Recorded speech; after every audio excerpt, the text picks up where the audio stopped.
This is our SWOT analysis by Elise Kang, Kristen Misha, and Ari Hasbrook.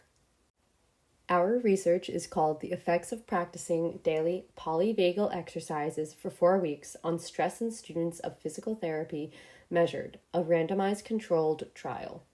For our subjects, we had a total of 20 participants as of December 2024. We utilized sampling of convenience from our university's population. The inclusion criteria was anybody between the ages of 18 to 45 years old and were a student of physical therapy or occupational therapy. The only exclusion criteria we had was that an individual could not be on antidepressants or anti-anxiety medications. We advertised our study by sending out emails and hanging flyers in the hallways. For our study, we systematically sampled our intervention and control groups. We had 3 data collection days. Our participants were asked to come in on days 1, 15, and 30. On day 1, our participants filled out 3 questionnaires. Elise will cover the intake 10-item perceived stress scale, or the PSS-10, and the 7-item generalized anxiety disorder, GAD-7, forms. On days 15 and 30, the participants only had to fill out the PSS-10 and the GAD-7. At each data collection day, the DSI-7 was fitted on the participant's head.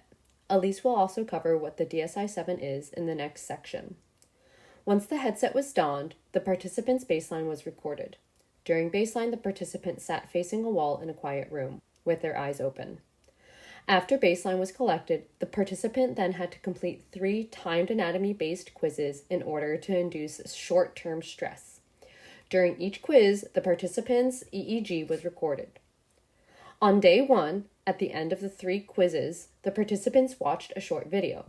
The intervention group watched how to perform 3 different types of polyvagal breathing exercises, while the control group watched a video on how to manage stress. On days 15 and 30, after the timed quizzes, the participants were free to leave.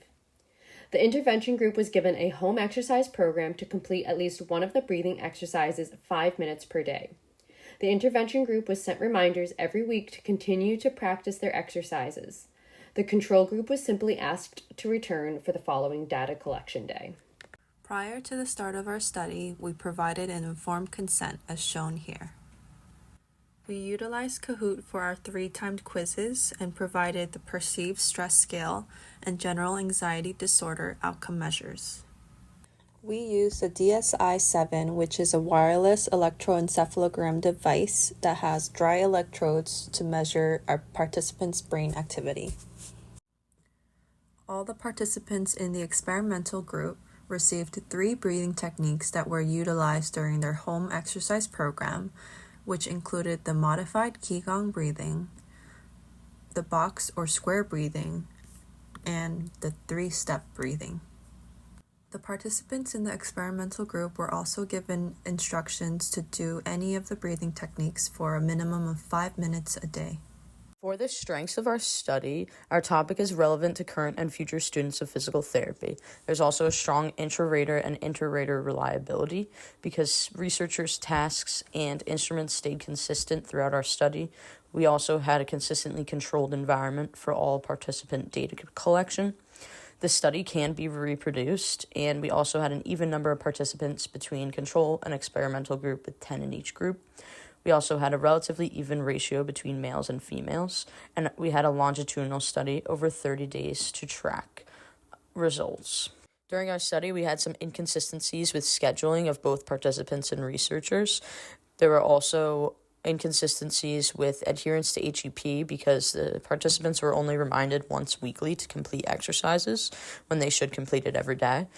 There is also a small sample size, and it is difficult to generalize to other student populations, and the time at which the results were taken during the semester may have an effect. Our research may allow students to take advantage of the learned breathing techniques in order to control and alleviate levels of stress and anxiety.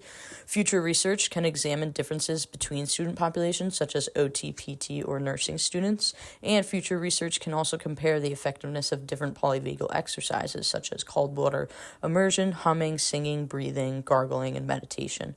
This study is also easily replicated and modified. Threats to our study include a lack of generalization to a larger population due to a small sample size and only 20 DPT students from Dominican University, so there is some selection bias.